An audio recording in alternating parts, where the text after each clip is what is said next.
খবর 24 সাথে আপনাকে স্বাগত। নতুন নতুন খবর জানার জন্য আমাদের চ্যানেলে চোখ রাখুন।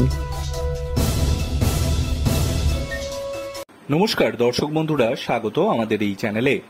বছরের পর বছর স্কুলে ক্লাস না করিয়েও শিক্ষক হিসেবে নিয়মিত বেতন তুলেছেন এক তৃণমূলের নেতা। মাস শেষে স্কুলে গিয়ে হাজিরা খাতা ভর্তিও করেছেন। নিজে স্কুলে না গিয়ে একজন ডামি শিক্ষিকাও রেখেছিলেন, যিনি আদতে তার ভাইয়ের স্ত্রী, যিনি প্রক্সি দিতেন। ভয়ঙ্কর অভিযোগে শোরগোল পূর্ব মেদিনীপুরের চণ্ডীপুর ব্লকের ভগবানখালী নিউ প্রাইমারি স্কুলে।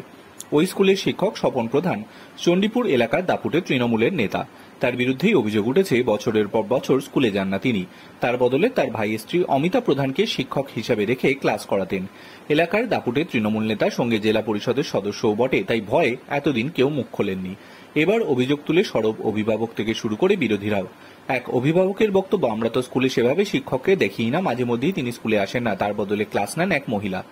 জেলা বিজেপির সহসভাপতি পুলক গুড়িয়া অভিযোগ করেন, বাংলার এখন যা অবস্থা তাতে এই ধরনের ঘটনা খুবই স্বাভাবিক। শিক্ষা ব্যবস্থা একেবারেই ভেঙে পড়েছে। ও এখানকার একজন তাবড় নেতা, তিনি ক্লাস নিতে যাবেন না, এটাই তো স্বাভাবিক।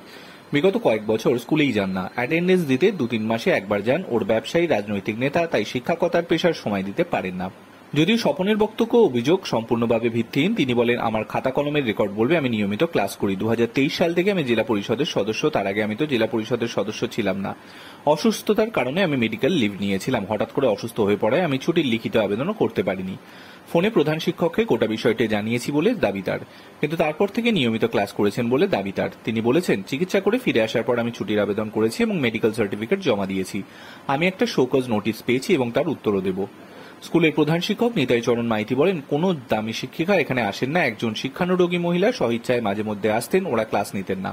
কমিটির অনুমতি নিয়ে তিনি মাঝে মধ্যে আসেন। একজন শিক্ষানুরোগী হিসেবে মাঝে মধ্যে শিক্ষকদের সহযোগিতা এবং ছাত্রদের পঠন পাঠনের সুবিধার জন্য ক্লাস নেওয়ার ইচ্ছাও প্রকাশ করেছিলেন। ওই মহিলা বিনা পয়সায় বাচ্চাদের পড়াতেন বলে দাবি প্রধান শিক্ষকের। অভিযুক্ত শিক্ষক ও টানা ছুটিতে ছিলেন না বলে দাবি প্রধান শিক্ষকের।